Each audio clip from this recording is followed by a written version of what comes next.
Mary Lynn Mathre. She is a Navy veteran, nurse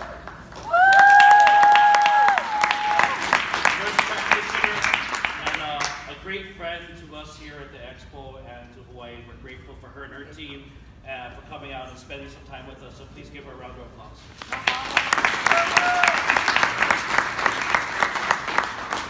Yeah, so coming from Virginia, that was 2 long flights, and I'm kind of cold to show that I really did travel by plane, pick up everything. Anyway, this talk is primarily more for the layperson. You know, people talk about cannabis. I think it's absolutely one of the most wonderful plants on the planet. I can't really think of a plant that is more beneficial, you know, as a medicine, as a food, and just for the environment, all the products it can make. But anyway, you know, it's like, so why is cannabis so good, etc. So today, just going to talk about why cannabis works and to introduce the endocannabinoid system. I'm a nurse, as Cedric said. The fact that I'm with Patients Out of Time, we're a nonprofit organization dedicated to educating healthcare professionals and the public. So the luck that I've had over the years, since 2000, we've put on clinical conferences, national clinical conferences, and I bring researchers from around the world. So I've had the pleasure of listening to researchers from around the world present their research, from practitioners present their results, and from patients. We have a real multidisciplinary, interdisciplinary conference, and they all come together. And I think it's unusual in that regard. The researchers come and they really get excited because they kind of feel, you know, just how important their research is when they're seeing the patients who are desperate for healthcare professionals to believe them, to actually think about helping them get cannabis as opposed to turning them away. So again, I don't know that I need to review this for everybody, but when we think of cannabis as a plant, people know hemp. This has been as old as ever. I come from Virginia. In recent years, back in the day, farmers had to grow hemp. You had to grow it because they needed that crop. In fact, after the Marijuana Tax Act of 1937, when that went away, the farmers kind of weren't growing hemp anymore. We had the war, the ships needed rope. They need, whether it be the sails and this and that, but primarily the rope because it doesn't mold, it doesn't rot. Ships use hemp. So they actually had a film, Hemp for Victory, to teach the farmers how to grow it again. Anyway, I think Mara even alluded to that. There's, by definition, it's low THC. That's how we define hemp. The problem is there's CBD in it, and a lot of people then think, oh, we can get the CBD from the hemp plant. And a lot of issues, primarily the main thing is how is this plant grown? And hemp is not grown generally with the same precautions that medical cannabis would be, making sure that it's organically grown because people are going to consume it. But marijuana, we want people to just get rid of that term, and maybe some love the term and you want to stay with it. But it was created, it was a Mexican term, but it was created in post-prohibition time, and we needed to get, Ann Slinger, the head of the Bureau of Narcotics and Dangerous Drugs, didn't have a job anymore. So he's looking around, how am I going to keep my cops if we're out there for drug people? Alcohol's not a bad thing. Well, marijuana, the Mexicans were using it. The blacks were smoking reefer. So they created a hysteria about marijuana, a new drug menace. That was a lot of the headlines back then. So anyway, the Tax Act got passed, and since then, cannabis has faded away. Then with the Controlled Substances Act of 1970, it became literally forbidden. But we are stuck with this term marijuana, and when people look back, that's all they think of is the marijuana prohibition and forward. Cannabis plant has been with us forever, so that's what we really want to know, is people to remember that. What we've learned about cannabis over the years, as you can see on the slides, a lot of different things. When I first heard about it, I knew it was good for nausea and vomiting. That was in the 70s, and people heard, oh yeah, chemotherapy, try a little pot. The nurses knew to go put a towel by the doorway if the patients were going to medicate, or encourage them to go take a walk outside if they were strong enough to do it and go medicate. And for the most part, nurses looked the other way because we could see that it helped. You know, we heard glaucoma, I'd heard that. But it wasn't until I started looking at cannabis and the history of it that you find, just kind of amazingly, how can this happen? All of these different uses that we see here. And then the fact that it's illegal. How can this plant that's got all these things be illegal when the Institute of Medicine in 1999, they basically came out and said, did a big study looking at the evidence about cannabis. Is there medicine? And basically they said, yes, it does have medical value. It's not highly addictive. It's not a gateway drug. Patients should be able to use it right away. Cancer patients, AIDS patients, okay, you can smoke it, but we'd really like to see an alternative delivery. That was the Institute of Medicine in 1999. And once again, just like any other study, the government didn't like it, so it stayed in Schedule I. But then along the way, we all discovered the fact that the federal government has a patent on cannabinoids as antioxidants and neuroprotectants. So you've got to ask yourselves, what do they know that we don't know? Why can they have a patent on it and recognize medical value and keep it in what we call Schedule I? And for those who don't know about this Controlled Substance Act of 1970, all intoxicating type drugs are controlled by the DEA. And it kind of allows physicians, can you prescribe it or not? So the forbidden category, Schedule I, you've got marijuana, you've got peyote, you've got LSD, you've got heroin. Schedule II, you've got your opiates, your Vicodin, your fentanyl, your morphine. But you've also got methamphetamine, you've also got cocaine in Schedule II, because they've acknowledged that there's medical use. But to be in Schedule I, no medical use, no accepted medical use in treatment in the United States. Not safe for medical use and highly addictive. So you soon learn that it doesn't fit any of this. But anyway, I asked myself this. I think other clinicians who looked at me when I would talk to them about how cannabis can do, you've got to ask yourself, how could a plant relieve pain and control nausea and vomiting and prevent seizures and treat Crohn's disease, decrease intraocular pressure for glaucoma patients, treat anxiety and depression, help heal head injuries, treat fibromyalgia, treat MS symptoms, prevent Alzheimer's, treat cancer, treat post-traumatic stress symptoms, help with autism, help kids with ADD or ADHD, and there's more. It's kind of impossible. Aspirin doesn't do this. It's an anti-inflammatory. People use it, okay, for that they'll use it, take a little aspirin before, maybe that's good to prevent heart attacks. They're limited. Antibiotics, we'll use them for certain bugs, but they can't kill all of the bugs. No medicine has ever been like this. And so it's been a little tough to explain it until we came about this. So it's really important that you know this and understand that it is still not taught in med schools. There's a few around the country that include information on this endogenous cannabinoid system, but nurses aren't taught in nursing school. It's just not general knowledge for healthcare professionals. And I'd encourage you to ask your own healthcare professional, do they know about the endocannabinoid system? It literally is probably the biggest discovery on the human body within the last century.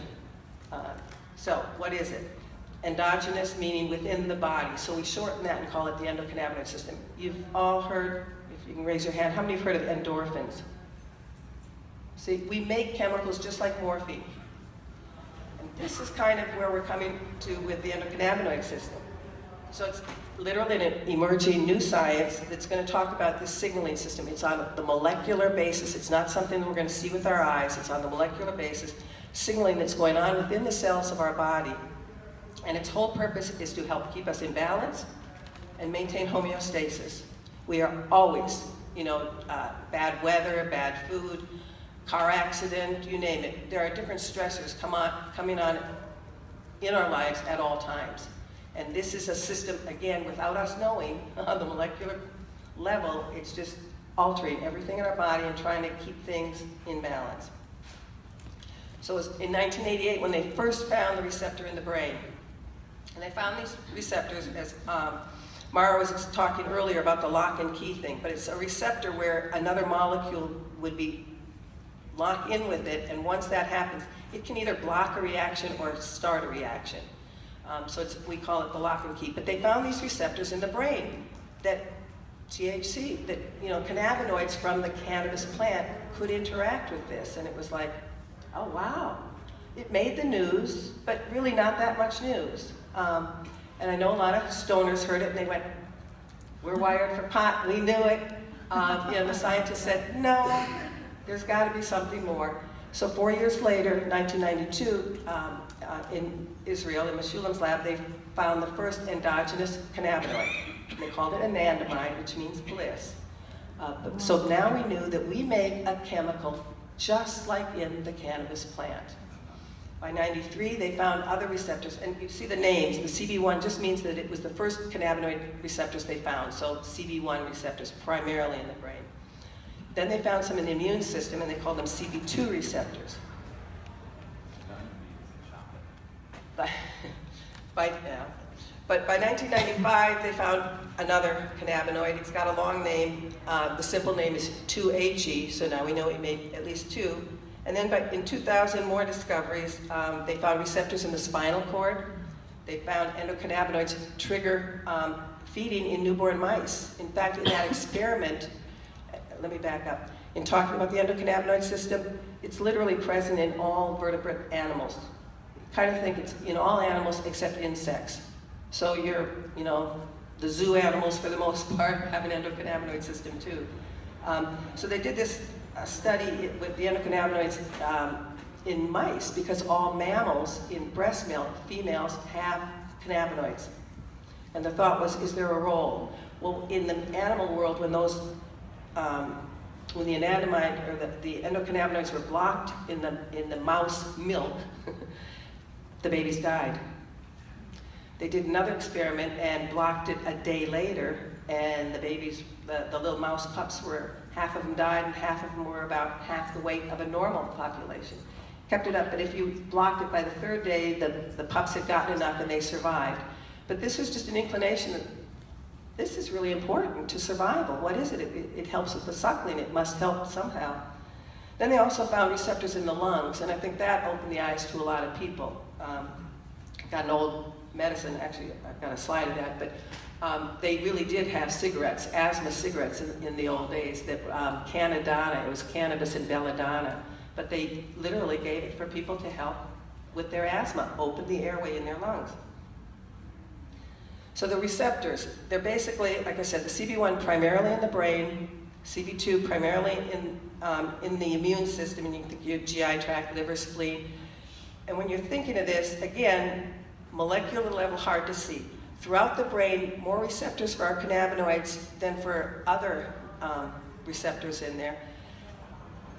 And not only very, very proliferative in there, but not in the brainstem. And that's one of those things that helps people understand why you're not going to overdose.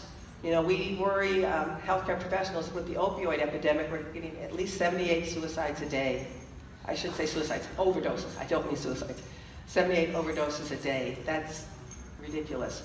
But as patients need more and more opiates, you get to very close to where the lethal level is, and it's not always on purpose, and it could be if they're mixing it with some other drug. But we're losing a lot of people, and it's because it sedates, and the brainstem shuts down the breathing and heart rate. So there are no cannabinoid receptors in the brainstem, which really explain why you're not going to see death from cannabis. These are just molecules, again, for those of you who have a chemistry background, et cetera, you might get interested in this. For a lot of us, it doesn't mean much, but what you want to see is there's a similar look to the chemicals that are found in there. These cannabinoids, you don't have a blood level, so at this point in time, we don't know how to go to your doctor and say, could you do a blood test, tell me how my endocannabinoid system's doing? Am I up to par? Do I need a little refueling in some manner? Is there something I can do to improve it? We don't know that yet. Unfortunately, what we're seeing is by illness, we can kind of tell that it's not working well. But they are two neurotransmitters. It's looking that we can see it way back into, as I said, it was in mother's breast milk. It's looking, we can see cannabinoids in the embryo. So you're seeing it like at 14 weeks gestation, baby in utero, that you can see cannabinoid receptors. At 20 weeks, they can see that there's receptor activity, that it's important in the formation of the brain development, et cetera.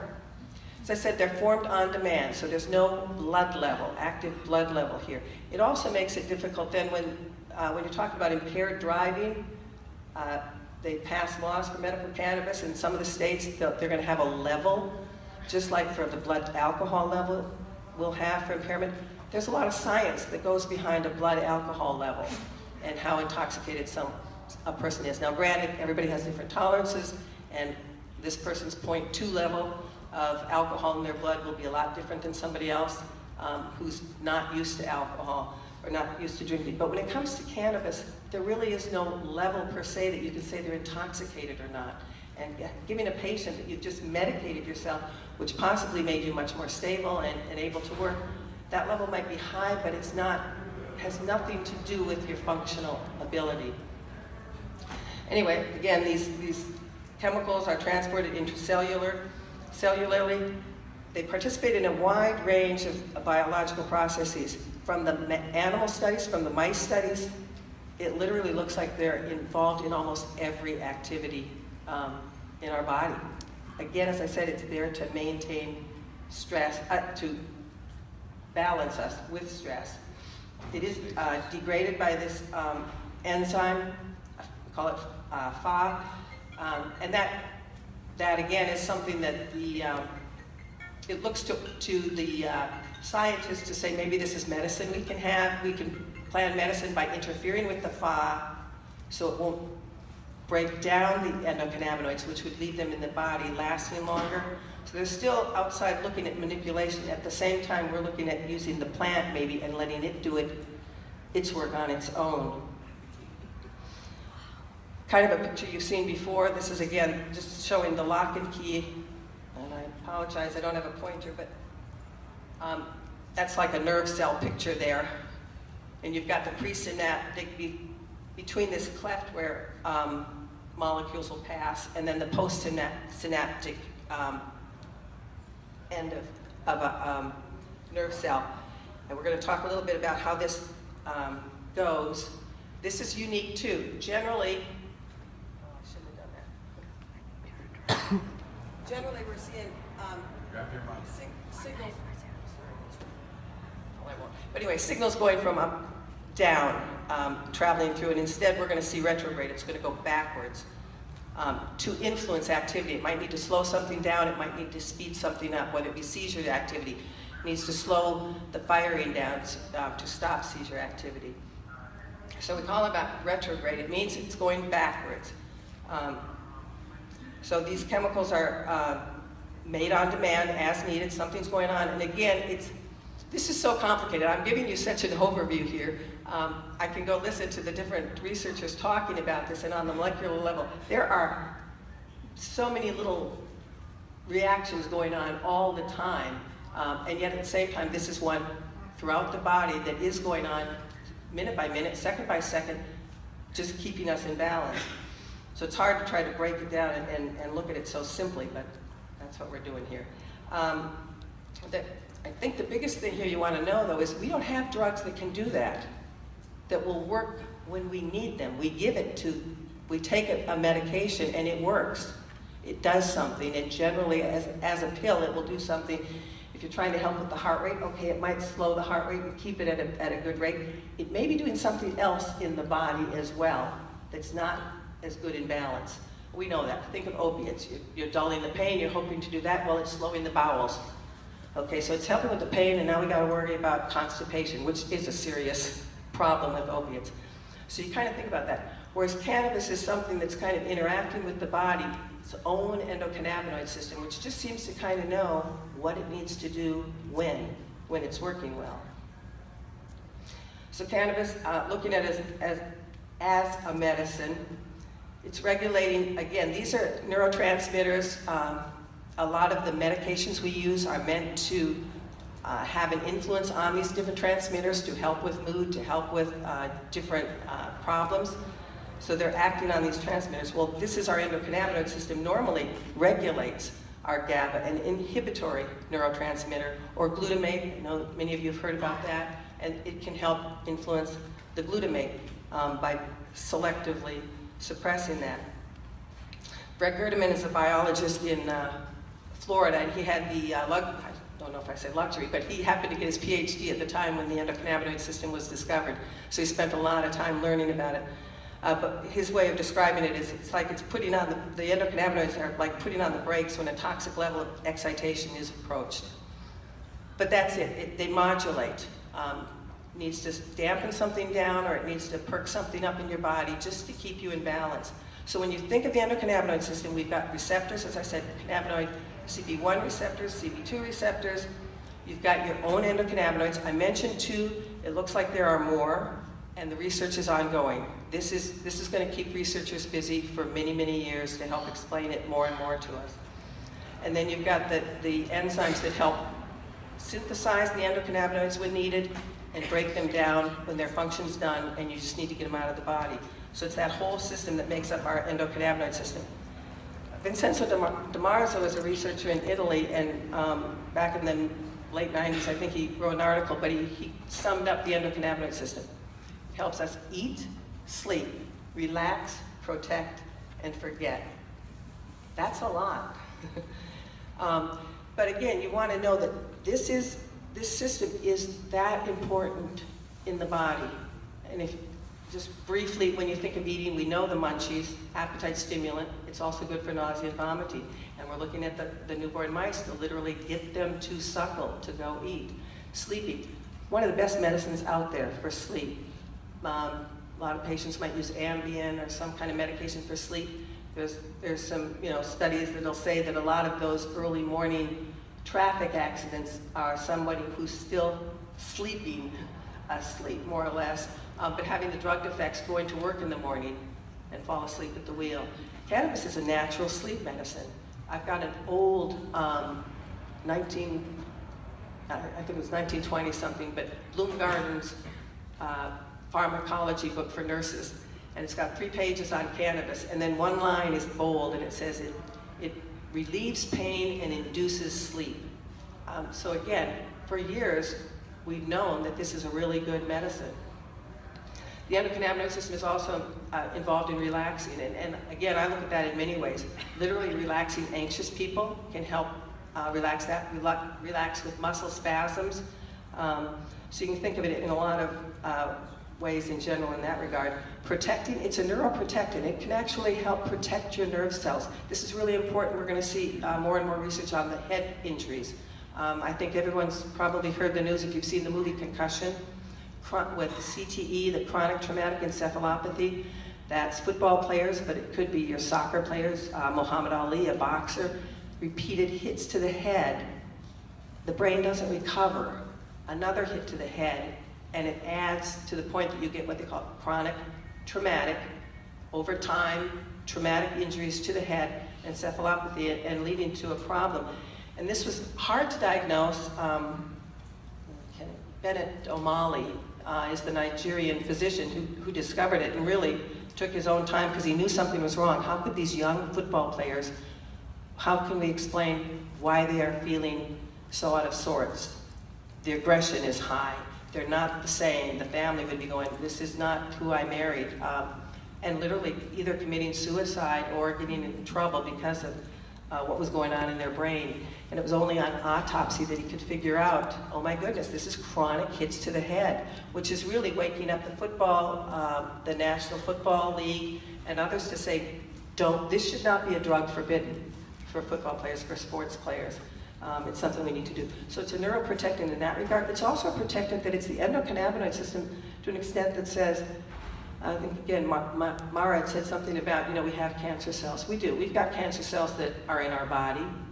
The hope is that our body recognizes a cancer cell and gets rid of it, makes it commit suicide, called apoptosis. But that's what the endocannabinoid system, it's kind of saying, you're not a good looking cell, you're not healthy, and literally start this chain reaction to have the cell commit suicide. And then forgetting. Naturally we think about forgetting such as childbirth pain for women, so hopefully women would continue to have children as opposed to remember the horrific pain, and I'm not going to do that again. But it's a survival mode. You can't get stuck in fear so much that you can't move forward or can't change, can't do things. The forgetting is immensely important for those with post-traumatic stress.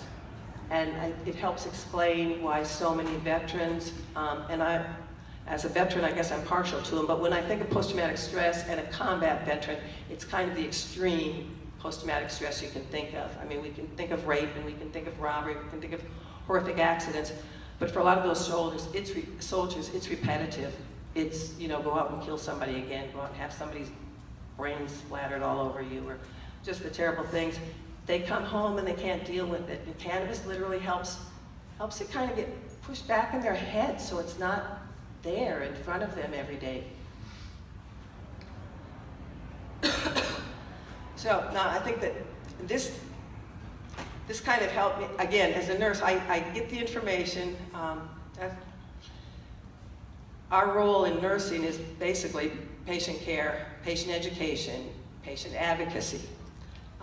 Working in a hospital, and I can say this for so many nurses that I do know, a lot of us are really tired of giving medications to patients only to know that half hour later, 15 minutes later, an hour later, we're going to have to come back and give another medication for the side effect, for the problem. They got nauseated from it, now we've got to fix that. They got too drugged, they fell, now we've got to deal with that. Whatever it is, we're giving a lot of drugs and we're kind of realizing they're not helping that much. We're seeing a lot of side effects. Then we find out about cannabis and we find out, oh my goodness, it's not going to have that bad side effect. So it's something we really want. So I try to give that overall picture, and you're thinking, I know the researchers will just talk about, this is what my study shows, and can't go further. Where they're stuck now is a lot of these studies are mouse studies. And so it's hard to say, yes, that's going to happen to a human too, although we can kind of predict it. And so sometimes I might jump further than a researcher in terms of my interpretation of this, but I kind of think it's common sense, and I think the researchers in many ways kind of could see where people are going with this.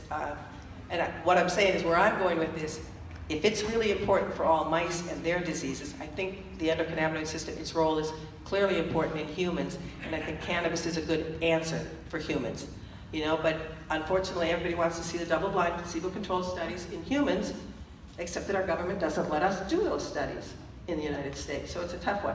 Anyway, all that being said, Ethan Russo in 2004 came up with this idea about a clinical endocannabinoid deficiency, and he was able, with what we understood at the endocannabinoid system at the time, looking at the science, he could make the case, and it's a pretty in-depth article, but he could make the case that it looked like migraine, headaches, fibromyalgia, and idiopathic bowel syndrome, the different diseases, Crohn's, etc., are probably an endocannabinoid deficiency.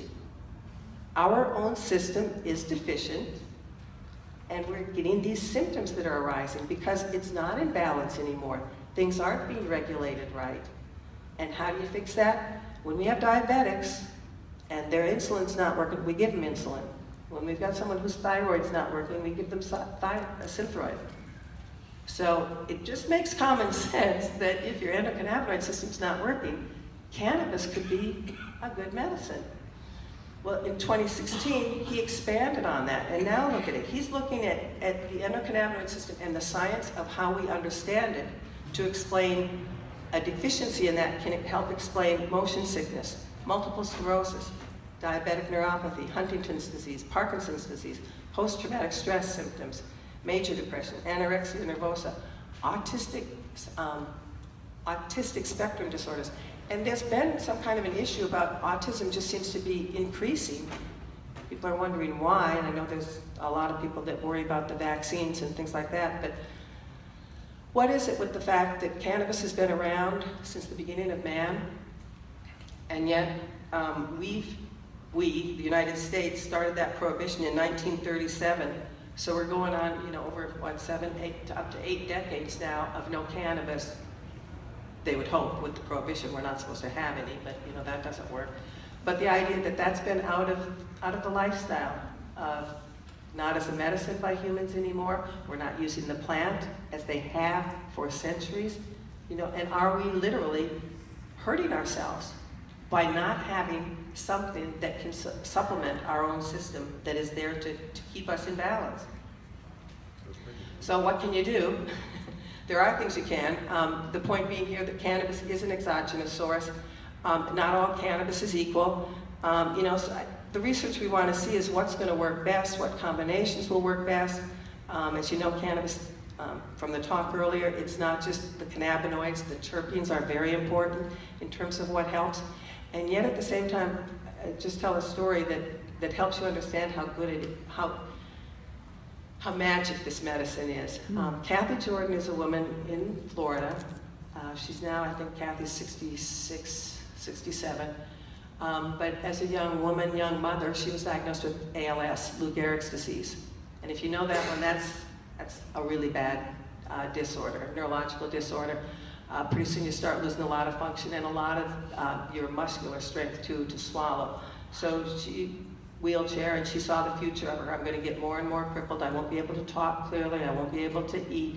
You know, what's going to happen, and I'm going to slowly die. She wasn't going to do that. That wasn't her way. So she saved her pills, and she was planning suicide. Said goodbye to friends, and she was down in Florida visiting a friend, and she said, well, let's go have a joint. Let's go smoke a joint on the beach. So they did, and she said she took an inhalation and immediately felt something different in her body. And she knew it was right though. The humming stopped, is how she could explain it. But it was one of those senses that took the medicine, and whatever it was like, that's good. This is a good sign for my disease. Well, 31 years later now, she's still alive. And yeah. At our conference, one of our film guys is Irv Dargan, and he's literally followed her around and done little documentaries. He's going to be having a full-hour documentary on her in May at our conference in Berkeley. But literally, that wasn't the answer. I mean, she found out it worked, and then it took several years of just trial and error and figured out what works. Now, she's one of those rare ones that we could talk about the healthy ways to use cannabis, and maybe you don't want to smoke, although again, the dangers of smoking cannabis have been overstated. The research shows that it doesn't do that much harm. Not that we want people to inhale smoke, but literally the cannabinoids kind of protect the airway from the smoke. But you can vaporize or whatever. Well, Kathy, we could teach her about better ways to ingest. She will smoke a joint or a pipe. She wants to smoke because it makes her cough, and coughing clears her secretions. So for her, that's really, really important. And the fact that people who use cannabis get dry mouth, one of the effects, is very important for her for survival. But I've seen her 15 years ago when I first met her. I had to stand in front of her when she talked to me and just really concentrate while she talked so I could try to understand her. I can understand Kathy now on the phone. So literally, it not only stopped the progress of her ALS, I mean, it's not returned her to health or anything, but it has improved her. It's just one of those amazing stories. But the idea that she's got the strain she needs now and she knows, but it was just getting cannabis, something into her system, and she could feel the difference. One other story that I think just helps people understand how amazing this can be is this little Jeffrey Jeffries was a little guy who had all of those terrible diagnoses: ADD, ADHD, aggressive behavioral disorder. It's a little kid who may be pounding his head all the time, maybe getting in fights with whoever he can, out of control. So he had to be in a special school. And he's getting older, and the teachers were getting to mom saying, I don't know how much longer we can keep him. He's getting bigger, it's getting harder to control. I think things started at age 5 or 6 or something. But they'd had him on any number of medications. And once again, when healthcare professionals get not frustrated, but unable to fix something, whether it be seizure disorders or, in this kid, his aggressive disorder, they'll try anything. You get a little desperate. So a lot of times kids get tried medicines that have never even been approved of for children. But they're desperate, so they try them. So that's what happened to him. He had been on many, many medications, some with bad side effects. Finally, somebody said, why didn't you try cannabis? So she went and got a sample from Valerie Corral, who runs a dispensary in Santa Cruz called WHAM, Woman, Woe/Man, Women's Alliance for Medical Marijuana. And Valerie had been treating different ages, or recommending. So she recommended an edible for him to just try, and told mom how much to give her. to give Jeffrey. So she did that morning of school. She's going to school. She's always rides with holding his hand just because he is such a rambunctious little guy. They're going to school, and all of a sudden, his hand grip loosens. And he looks at her and he says, "Mom, I feel happy. The noise in my head is gone." So here you've got this little kid who never could be able to tell somebody because he wouldn't know what normal is anyway, some little guy. But it's that idea that, my God, what has he been going through all those years, you know? Banging his head or getting in fights. There was something, some kind of turmoil in there that just, he was not thinking like the rest of us, like a normal thing. And yet cannabis got in there and helped calm that down.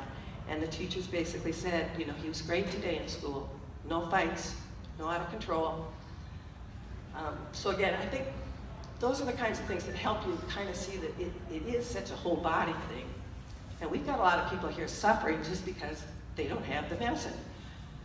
It's nursing me. Sometimes I just get emotional about it. Anyway, so back to enhancing your endocannabinoid system. Hemp seeds, hemp seed oil. You can get it in any health food store, and it used to be in just a few health food stores in Virginia. Now I'm seeing it in mainstream stores. Costco, I've seen it at Costco. But it's not one to heat with, but it's great for salads. Put it in smoothies, essential fatty acids. We are what we eat. And I think that's another reason that the endocannabinoid system might be suffering. We're not eating real food anymore. We're eating processed food with all these chemicals. That's not right. And if we're not getting the building blocks, we're not going to be healthy. I mean, you can't expect somebody to just be in good health if you're not nourishing yourself. So hemp seeds, hemp seed oil will supply you with a lot of essential fatty acids. And then raw cannabis leaves. It was mentioned earlier, when in the raw plant, the THC is in an acid form. So out of all the cannabinoids, THC is the one that's intoxicating.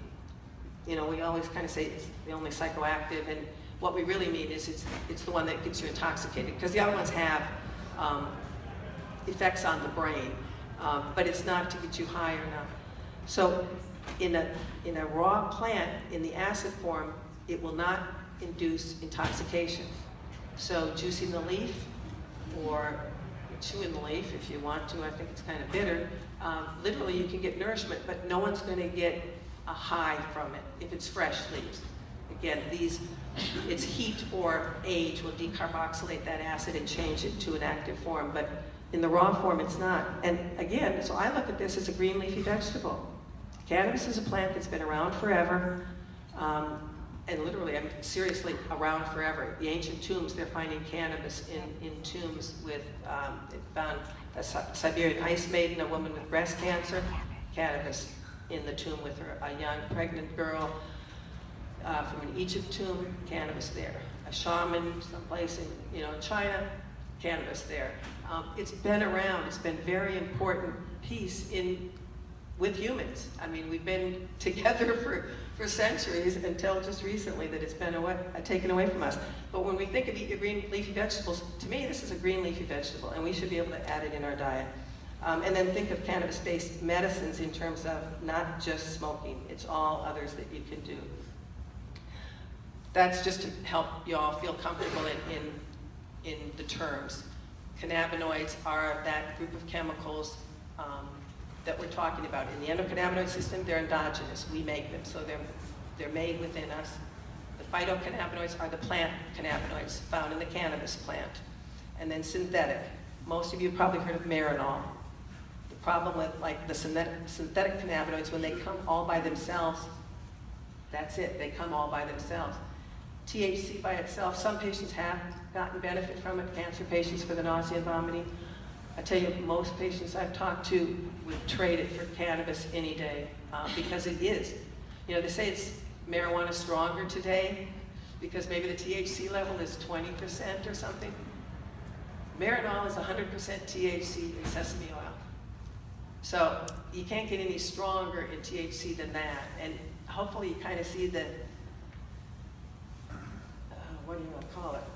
Well, the ridiculousness of this. Marinol is in Schedule 3, which means a doc can write a prescription for it. for a patient, and off-label, meaning when it first came out, it was in Schedule 2, and in Schedule 2 they could only write a prescription for nausea, vomiting, or wasting syndrome. When it got lowered to Schedule 3, which is less restrictive, that basically lets the physician have a little bit more leeway of what he or she's going to write a prescription for. So it's a little bit more open, but most patients don't want it. It's just not that good. The other thing you'll see, HU210, or there are other synthetic cannabinoids that they make for research, and these might be quite potent. And again, it's because they're looking on the microscopic level or whatever. They want to see what the action is, so they want that chemical as strong as possible just to see the reaction. Just a simple one. We repeat this all the time only because y'all want to know it. Dosing, start low, go slow, and then things like, well, this is Kathy. This is Kathy Jordan, who, as I say, is the example of you don't have to know everything. This is for physicians. They don't have to know everything to recommend it. Just understand that it is so safe. As a nurse, I don't know a medicine that is safer than cannabis. And that's something that's drilled in us. When we're medicating patients and literally medicating, sometimes handing out hundreds of pills in a short time frame, we got to get everything right. We got to get the right drug to the right patient at the right time, in the right dose, by the right route. And we mess up in any of those, it really could be a big mistake. I mean, it could kill a patient. It could cause some harm, extend their hospital stay, a lot of dangers. And I know I've made a mistake in the past. I left and realized, oh my God, so-and-so wasn't supposed to get that pill or whatever, and heart starts beating and just start panicking, thinking, did I just hurt somebody?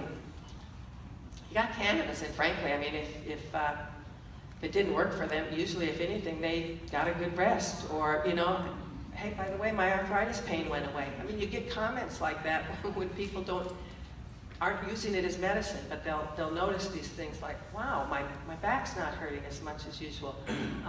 But I'm not worried about side effects in terms of, I'm not worried about permanent damage, I'll put it that way. So I could go on forever, but I do want to just get you to, so this is how we're looking at medicine today. You're going in to get health care. Very often our healthcare professionals are trained with the silver bullet. You're going to get a pill. And they'll keep messing with the dose, and if they don't get it right, then they might change, but very often they'll add another drug. They'll mess with that a little and then add another drug. We call it polypharmacy. Post-traumatic stress is probably the best example of that. If any of you know anyone with post-traumatic stress, we're medicating them, if it's a veteran especially, a lot of times they're wounded, so we're medicating them for pain. Then we add an antidepressant, because depression's a big thing. Then we add an anti-anxiety med, because that's a big issue. If they can't sleep, we add a sleep medication. By the time you've got all of those meds in someone's system, they literally are going crazy. On antidepressants, there's a black box warning if you get the whole label from a box of Zoloft or whatever, you'll get this label that tells you how to use it and what the dose is and all this kind of stuff, and the potential bad reactions. And some drugs warrant a black box warning. It's going to be a black box, like warning. And for most of the antidepressants will say, may cause suicidal or homicidal ideation. And the incidence of that is worse in 18 to 24-year-olds.